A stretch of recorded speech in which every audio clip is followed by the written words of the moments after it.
Okay, I want to thank everybody for joining us for today's live webinar hosted by Astrix. Today's topic, Bridging the Gap, CDS and LIMS integration, key considerations for successful integration and scalable lab operations. Again, today's presentation is brought to you by Astrix. Our presenter is Kiki Martinez, Associate Director here at Astrix. We're excited to have her on board and get her insights.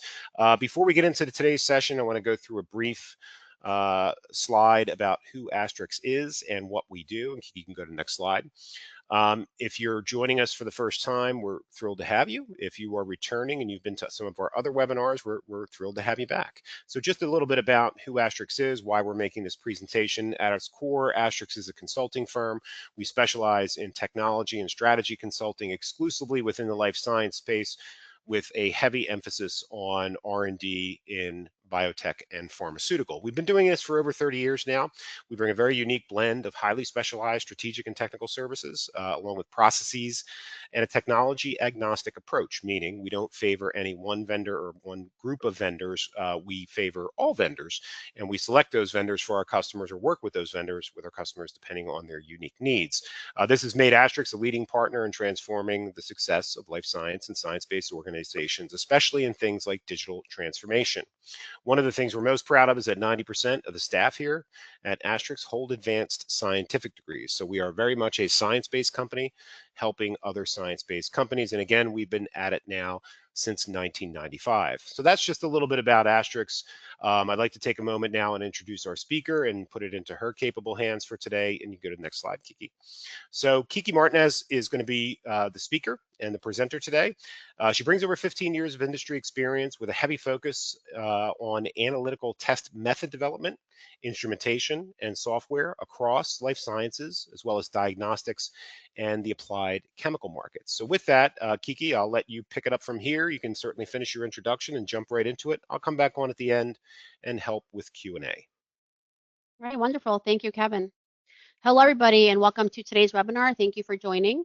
As Kevin mentioned, I'm the Associate Director here at Astrix for a number of practices. I've been at Astrix for 6 years, and I manage a number of teams across our CDS, SDMS, and a variety of LIMS platforms, as well as supporting our lab computing teams. In today's seminar, we're going to focus on how laboratories can connect chromatography data systems and lab information management systems in a way that's going to improve efficiency, strengthen your data integrity, and support long-term digital lab operations. So the goal here is not only going to be to promote one technical design, or as Kevin mentioned, we are vendor agnostic, but to outline the key decisions that are going to make your integration successful.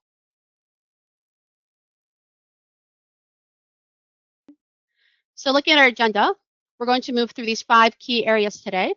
So first, we're going to find why our CDS LIMS integration matters and where the business value is going to come from. Secondly, we'll take a look at the common integration patterns and architecture criteria. Then we'll focus on data integrity, compliance, master data, and validation. Fourth, we'll take a look at our representative platform examples. We'll take a look at a couple of different vendors that we support here at Astrix for our customers. And lastly, we'll close with an implementation roadmap and readiness checklist. Okay. So as we go through this content, remember that successful integration is not only a technical connection, it's going to be an end-to-end workflow with data, compliance, and adoption initiative that's going to require alignment across lab operations with quality informatics and IT. Okay, that's going to be key for a successful integration. So let's get started. So first, we'll take a look at our background. We'll take a look at both CDS and LIMS. These are both mission-critical systems. The value of the integration is going to come from improving the handoffs between CDS and LIMS, right? That's integral. The stronger the sample-to-result lifecycle, the easier it's going to be to reduce any manual effort, maintain traceability, and support reliable review and reporting. So the goal here is not simply to connect these systems, but it's going to be to improve the full sample-to-result lifecycle. We need to look at this holistically. So I assume that the majority of you, since you've joined, are familiar with both the CDS and LIMS platforms. But for anybody who is new to this, or in order to put our ducks in the respective homes here, a CDS system is going to be closest to our analytical instrument, right? And the chromatographic raw data that it produces. So CDS typically manages instrument control, the acquisition of our data, the creation of the sequence and sample set execution, data processing, such as peak integration, calibration, identification, any custom calculations, and then perhaps we are also generating a report. It may also support technical review, approval, audit trail, and electronic signature controls. So our integration between CDS and LIMS should respect these controls. We need to take all of this into consideration.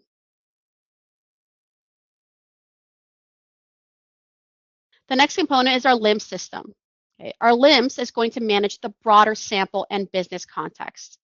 That's going to include sample accessioning, chain of custody, test assignments, specifications, limits, and reporting.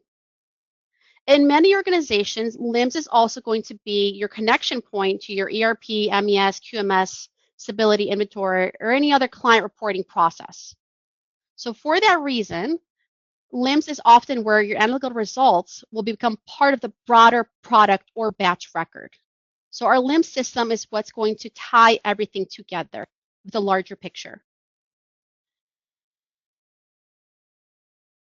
With that, the incorporation of LIMS has become pretty essential in our modern lab management. Okay, it's important to streamline our operations, increase throughput, promote data integrity, and provide the real-time analytics that we need. What's going to be essential here is teamwork, understanding who owns each step of the process, and ensuring regulatory compliance with each step of the way. Now, why should we integrate? I assume since you are here joining us today, this is a decision that you have already made. You understand the importance of integration between CDS and LIMS, right? So the business case for integration is usually falling across these three categories. So we're looking for efficiency. We want to reduce any duplicate efforts. We want to reduce duplicate data entry, any time spent moving work lists and results between systems. Secondly, data integrity. We want to replace manual transcription with controlled electronic transfer. We know that manual transcription is not only laborsome, but it can also lead to errors. Third, scalability. We need to standardize our workflows so that they can be reused across instruments, products, methods, sites. So that's incredibly important as we grow and expand our business. So the strongest business cases define measurable outcomes, such as reduced cycle time, fewer transcription errors, faster review, and improved audit readiness.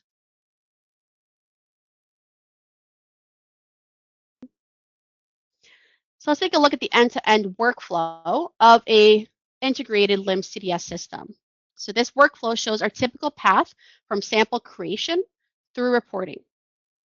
The key point here is that integration design should cover the full life cycle, not just the final result upload. We need to take every step of the process into consideration.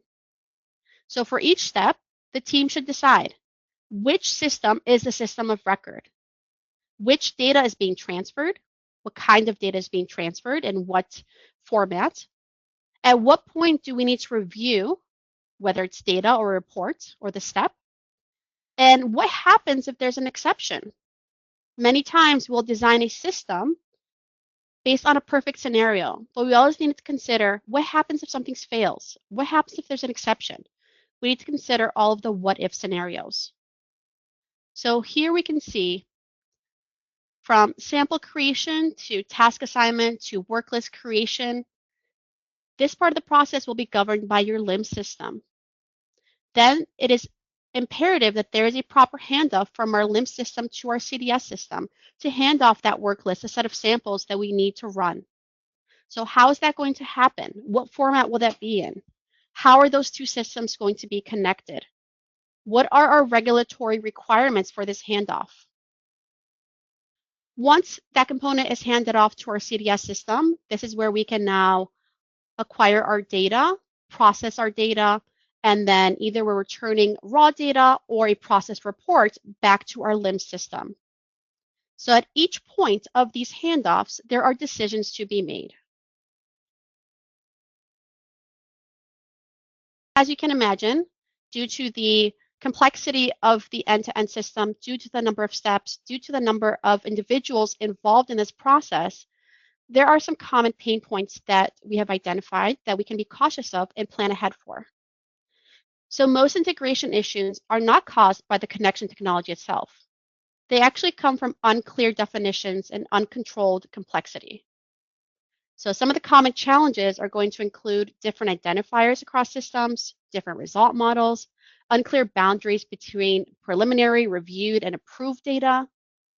Legacy file drops and custom scripts can also make error handling and support much more difficult. So these are the types of pain points that need to be identified and addressed early during discovery. Okay.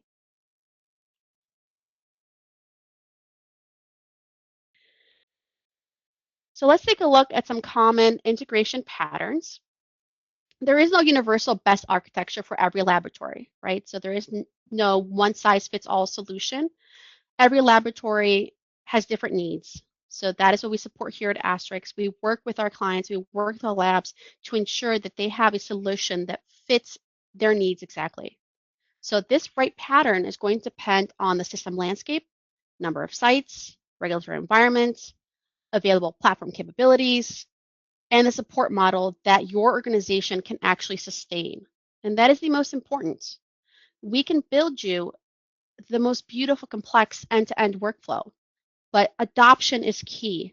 Maintenance is key. If you cannot adopt and maintain the solution that you have, then there is no value in it, right? And this is where we're here to support.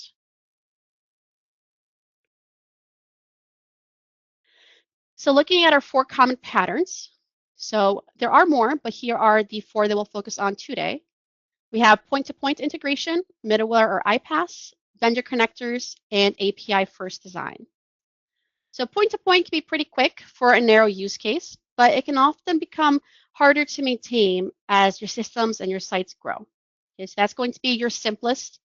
Point-to-point integration is going to directly connect your CDS system to your LIMS without using any middle-tier platforms. It is highly effective for mostly simple or vendor-specific setups, but it does require precise architecture and it can create ongoing maintenance responsibilities. With point-to-point integration, you may have custom direct communication between the 2 databases. It primarily will use one of 3 technical mechanisms, either a direct API connection, file-based parsing, or database-to-database staging. Okay. So this will handle the data flow bidirectionally, both from LIMS to CDS, in order for LIMS to push our sample IDs, methods, predefined injection information over to CDS. Once CDS acquires and processes the data, it will also return the data back to LIMS. Okay. Secondly, we have middleware or iPaaS.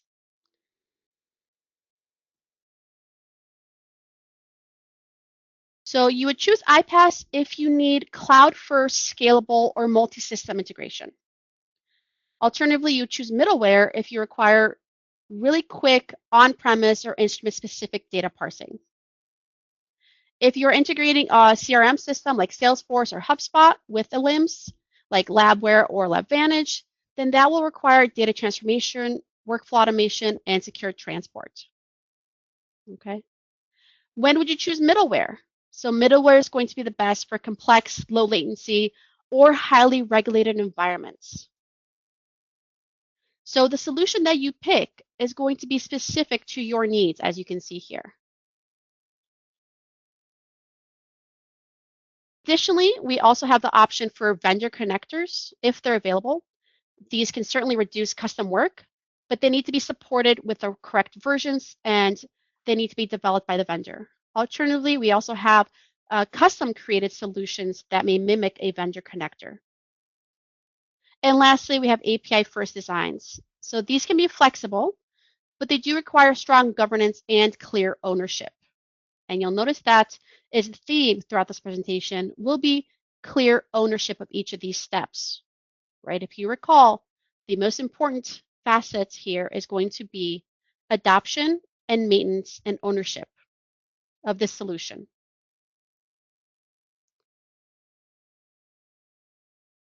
So our API first LIMS to CDS integration is going to use an API interface as the primary bridge that will be connecting our LIMS to the CDS.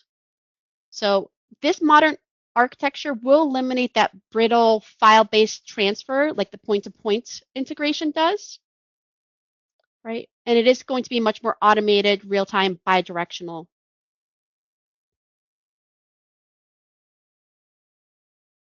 But regardless of which solution we land on, there are several decisions that we need to make. These architecture decisions should be made with supportability in mind.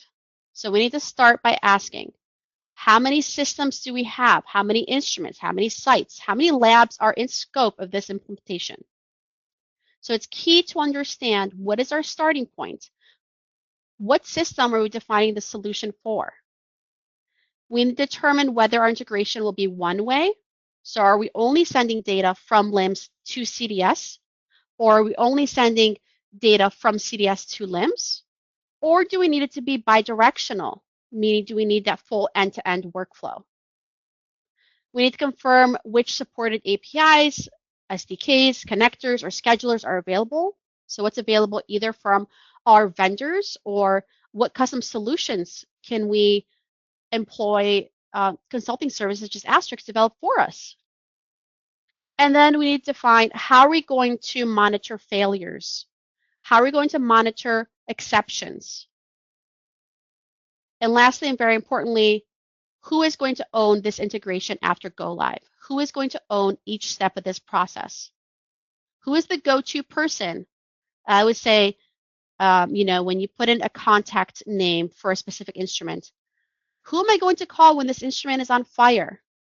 So who am I going to call when each step of this process breaks? Who is that person? Who is that person who will be part of this process from beginning to end?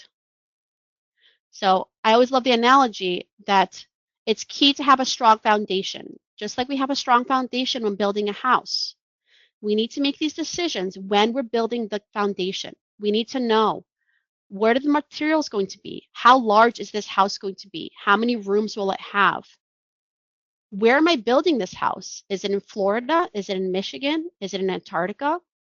So what do I need in order to make sure that my house will be sturdy and will be able to hold the family that it needs to? Okay? It's the same exact concept when looking at any implementation, especially a LIMS to CDS integration.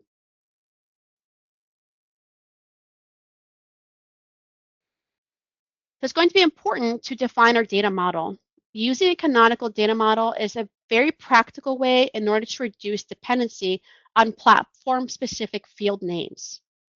So rather than hard coding every field directly from one system to another, the integration layer is going to translate platform-specific data into business-level meaning. So this will make our interface easier to maintain and easier to reuse if our systems or versions or sites change. What we'd like to do is to make this system as flexible as possible to accommodate changes, to accommodate upgrades, to accommodate scalability.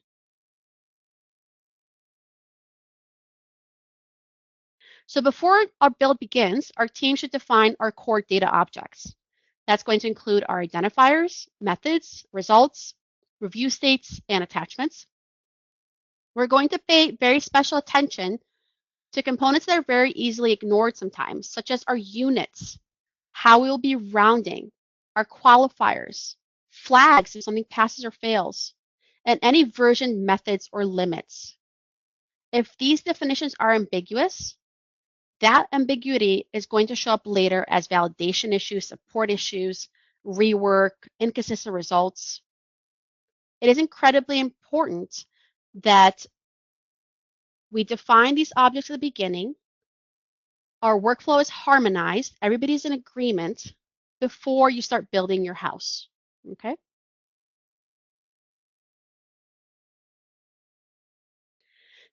Next, take a look at data integrity and compliance. So a CDS LIMS integration is not just about data movement, It is also part of our electronic data lifecycle. So it is incredibly important that we preserve auditability, defensibility, and operational control from the point of data acquisition all the way through to final reporting. So master data is one of the most important success factors. If our method names, product codes, analyte lists, units, or specifications are consistent, then the interface may technically work, right, while still producing, but it's still producing an operational risk. So even though it works, if we're not consistent on each of these names, then there's going to be a risk in terms of mismatch or duplicates. So our team needs to define who owns each type of master data, how are you approving updates to your master data, and how your versions will be controlled over time. We have seen this time and time again here at Astrix as we support our customers through what we call rescue missions to help them with uncontrolled master data. If you have master data, if you have a LIMS platform, you know that you can have thousands and thousands of test methods. So this is a huge effort. It is incredibly important that your master data is harmonized, that your names and processes are consistent, not only within your lab and your site, but across your entire organization. That is generally where we see these inconsistencies.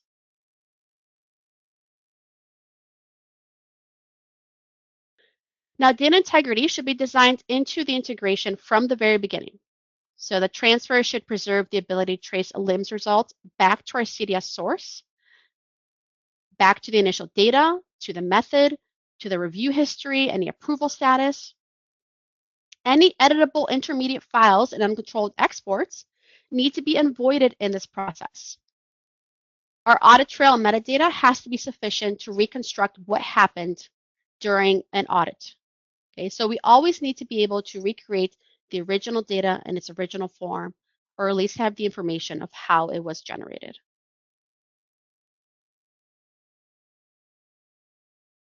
Electronic record boundaries need to be documented very clearly. So the CDS record will typically include our chromatograms, methods, processing, any CDS audit trails that have been enabled, or CDS approvals or e-signatures. Our integration record is going to include payloads, timestamps, statuses, any retries, mapping versions, service account activity. That record will really depend on your mode of integration. And lastly, our LIMS record. That will include our sample record, specifications, final results, disposition, reporting. So understanding the boundaries of each of these records is going to be very important and essential for any audit reconstructions. So we really need to understand where these documents originated from.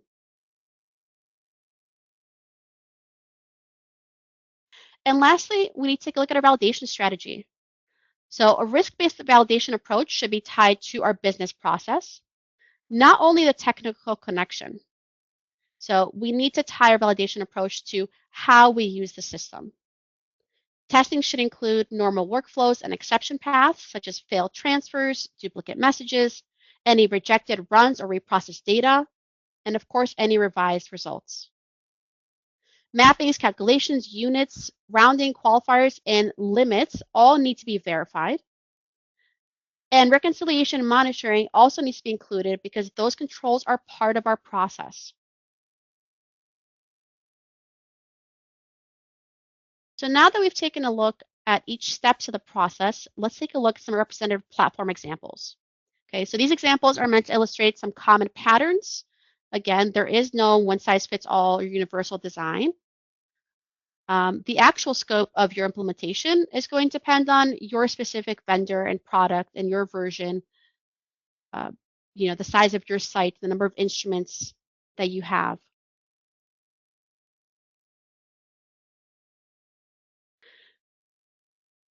All right, so this landscape is summarizing our common roles across several platform ecosystems. These are some common examples that we see here on a day-to-day basis at Astrix. While each product has different technical capabilities, the core exchange is going to be similar. LIMS is going to provide sample and test context. CDS will perform the chromatographic acquisition and review, and then we'll return the final review results to LIMS for specifications, disposition, and reporting.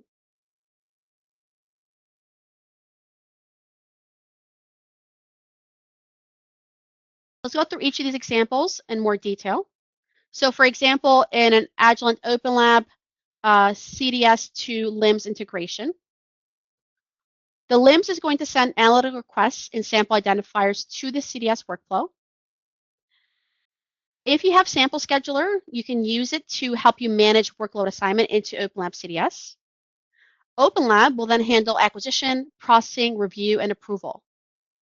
So once the appropriate review state is reached, appropriate approved results can then return to your LIMS platform. So you'll notice that I'm saying just LIMS, right? So this is going to be agnostic. This is a general workflow across any LIMS platform. It's not tied to a specific product.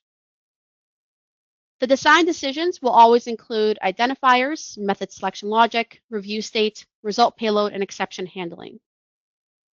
If you don't have Sample Scheduler, then there are other integration solutions that can be used as well. This is just one example using Sample Scheduler if that's something that you have with your Agilent Open Lab CDS solution. Another common example is Waters and Power integration to LIMS. So in this example, once again, LIMS is going to provide the sample and test context, and it's going to send the sample set or work list details. And Power is going to manage, once again, our data acquisition, processing, any system suitability, review, and approval. And those results will return back to LIMS. You'll notice that the workflow here is entirely identical between different CDS platforms and LIMS. The key here is understanding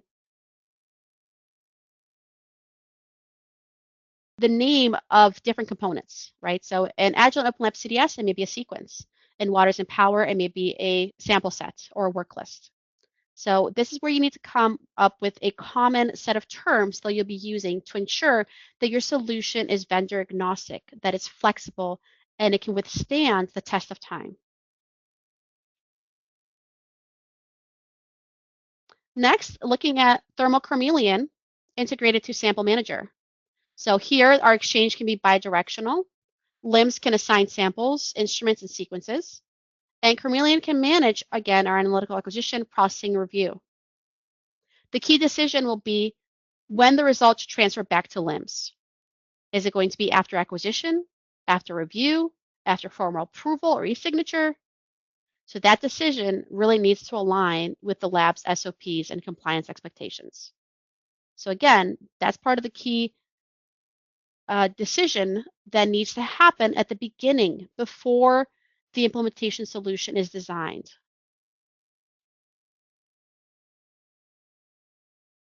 Lastly, looking at the integration between Labware and StarLIMS. So here, our LIMS can act as an integration hub.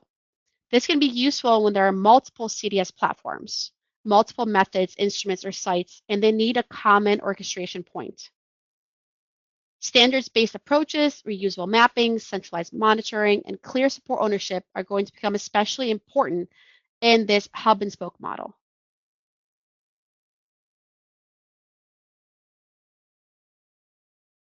Lastly, looking at a use case. So let's say, for example, we have an assay release test. So in this example, our LIMS is going to create our assay request. It will provide the product, sample, method, and limit context. Then the CDS sequence will be created. Our analyst will run the sequence, and the CDS review will be completed according to our procedure. The final approved assay results will then return to LIMS, where that result can be evaluated against specs and used for reporting. The success criteria is traceability from the certificate of analysis, or the COA, back to our CDS source data without any manual re-entry.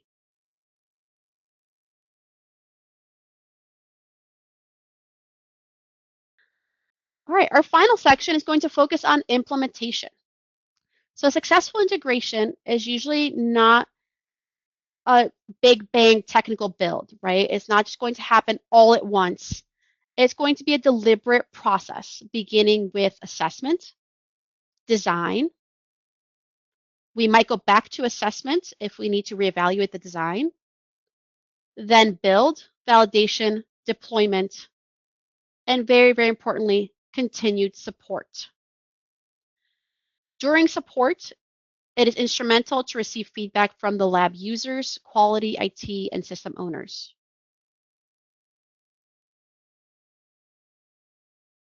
So a practical roadmap is going to start with assessing the current systems, the current versions, any workflows, and pain points. Okay, so that's going to be step one, is the assessment period. This is probably one of the most important steps, is the assessment, to ensure that you have gathered requirements from each group that this system will impact, from each group that can provide important context into the design of your system. Our design phase is going to define our future state process, the data model, and the architecture. Then during our build phase, we will configure our systems, mappings, connectors, monitoring. So the design and build phase are generally the longer phases. You know, the assessment phase can be maybe in the order of a couple of weeks, same as the design phase. The build phase is generally on the order of several months, depending on the magnitude of the system. Next, we have our test phase. So our testing is going to include both our system integration testing and any user acceptance testing, along with any validation evidence. So that will be our CSV testing. That will generally take anywhere from a month to several months, again, depending on the size of the system. And lastly will be our go live or deployment. So our deployment needs to include cutover planning. We need to understand whether it will be a all-in-one go live or a stage approach. When will we have training? Who will be providing hypercare? And what will be our long-term support and adoption model? Who is going to be the person who will vouch for this system? Who will be the person that I go to when I have questions, when I have issues, when something breaks?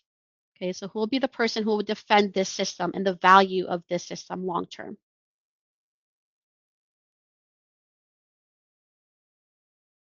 So you will notice I say this quite a bit. It's because this is something that is incredibly important, and we have found is a reason why many of these implementations can fail, is ownership and governance.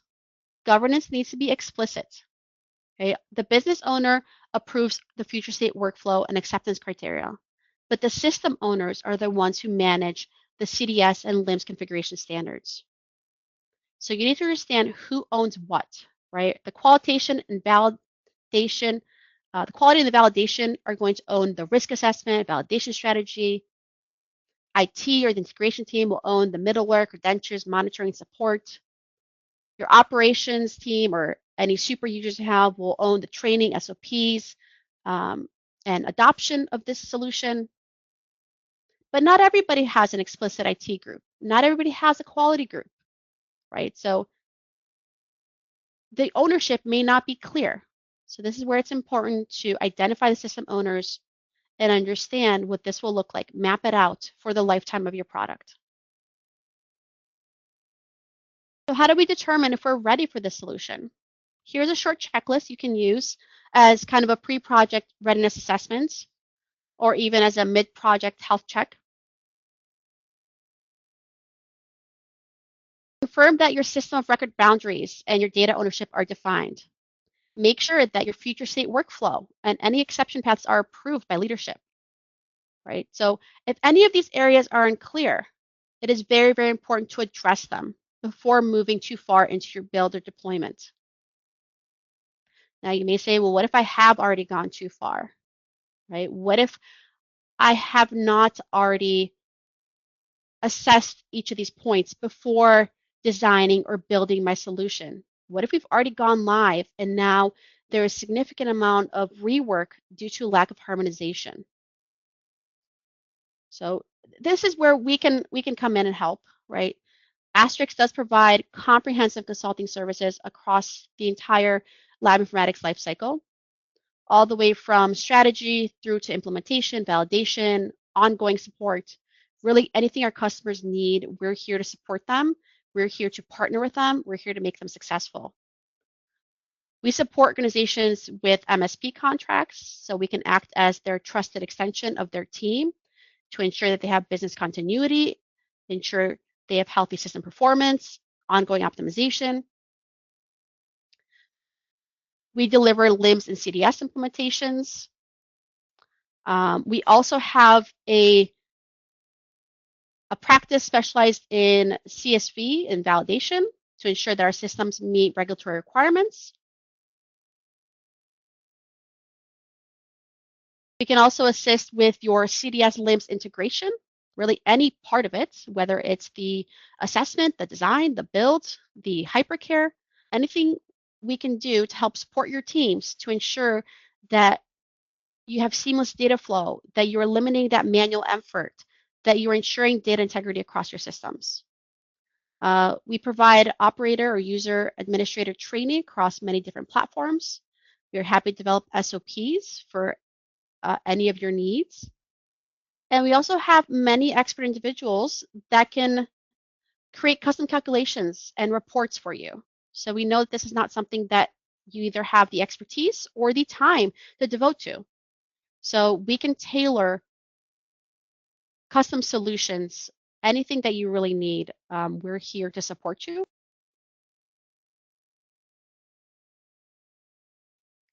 All right, and with that, we're happy to answer any questions you may have. Great. Thank you so much, Kiki. We'll go ahead and get the recording stopped.